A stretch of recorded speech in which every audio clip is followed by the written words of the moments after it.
क्रिस्त में मेरे प्यारे भाइयों और बहनों, आज माता कलीसिया पस्का पर्व मना रही है।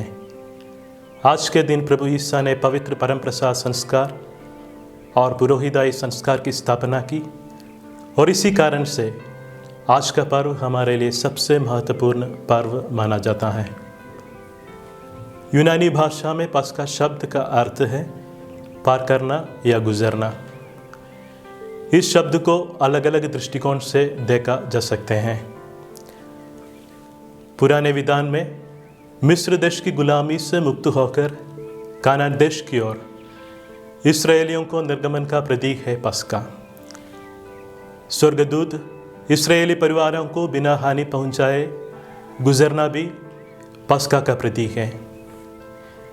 इस्राएली जनता मूसा के नेतृत्व में लाल सागर पार करना भी एक मायने से पस्का को इंगित करता है। नए विधान में भी पस्का का उदाहरण प्रभु ईसा के जीवन में हमें देखने को मिलता है। अपनी मृत्यु की ओर गुजरना का प्रतीक, इस धरती से स्वर्ग की ओर प्रभु ईसा का महिमान्वित होने का प्रतीक, और हम ईसाइयों के लिए पस्का आचरण पाप की गुलामी से पूर्ण रक्षा की ओर एक सफर है। आज के पहले पाठ में हम देखते हैं कि इस्राएली जनता को किस प्रकार ये पस्का आचरण करने का निर्देश किया गया है। आज का पहला पाठ निर्गमन ग्रंथ के 12वें अध्याय में पस्का का भोजन पर स्पष्ट विवरण दिया गया है। इसी अध्याय के 14वें वाक्य में प्रभु कहते हैं, तुम उस दिन का स्मरण रखोगे और उससे प्रभु के आदर में पर्व के रूप में मनाओगे। तुम उसे सभी पीढ़ियों के लिए अंतकाल तक पर्व घोषित करोगे।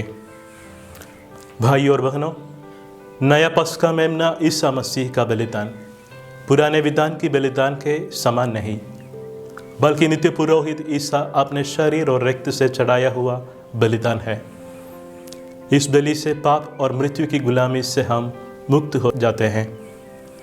शैतान और उसके कुतंत्रों से हमें मुक्ति मिली है और नश्वरता के स्तर से अनश्वरता की ओर जाना संभव हो सके हैं।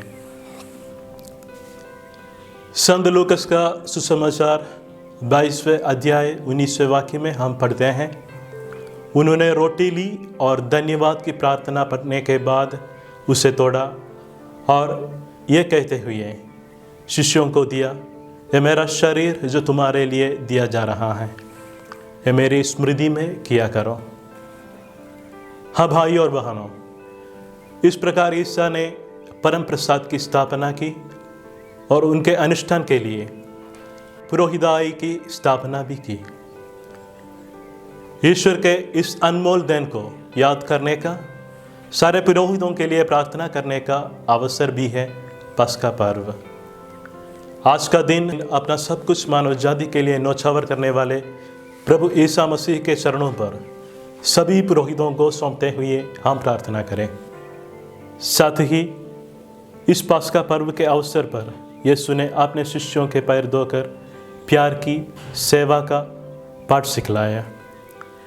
संत यूहन्ना का सुसमाचार 13वें अध्याय 35वें वाक्य में प्रभु कहते हैं, यदि तुम एक दूसरे को प्यार करोगे तो उसी से सब लोग जान जाएंगे कि तुम मेरे शिष्य हो। हाँ भाइयों और बहनों, आपस में प्यार एवं करुणा बढ़ाने का, अधिकार से सेवा की स्तर की ओर उतरने का, अपने बाहरी सजावट को छोड़कर अंगोछे पहनने का आदेश है ये पस्का पर्व। यूदस जिसने प्रभु को पकड़वाया, पेत्रुस जिसने प्रभु को नकारा, इन दोनों के पैर ईसा ने धोए प्रेम से, विनम्रता से। यीशु ने कोई पक्षपात नहीं दिखाया। हाँ मित्रों, यह है परम प्रसाद की खूबी। इसलिए चर्च फादर जॉन क्रिसोस्टम कहते हैं, परम प्रसाद में प्रभु यीशु अपने महत्व को छोड़कर विनम्रता का बलिवस्तु बनता है। ईश्वरीय प्रेम का उत्तम उदाहरण है पस्का रहस्य। यीशु का प्राण पीड़ा, मृत्यु और पुनरुत्थान को हम पस्का रहस्य कहते हैं। वास्तव में पस्का पर्व के अवसर पर परम प्रसाद की स्थापना करते हुए ईसा आने वाले घटनाओं का संकेत देते हैं और उन सब को ईसा ने पूरा किया।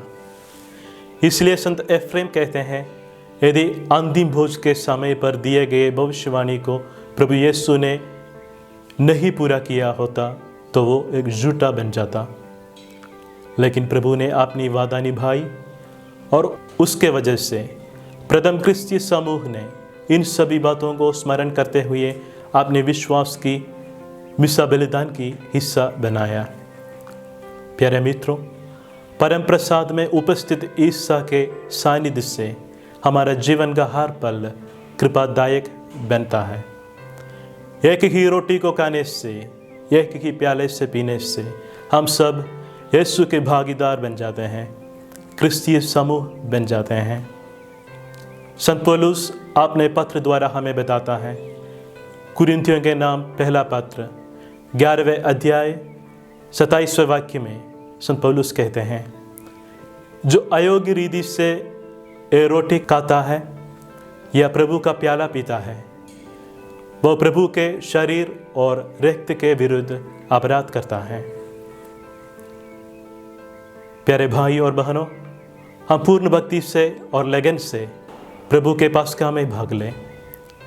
आज के दिन संपूर्ण कलीसिया को हम प्रभु के चरणों में रखते हैं और विनम्रता का जीवन अपनाने के लिए प्रभु से प्रार्थना भी करें। आमीन।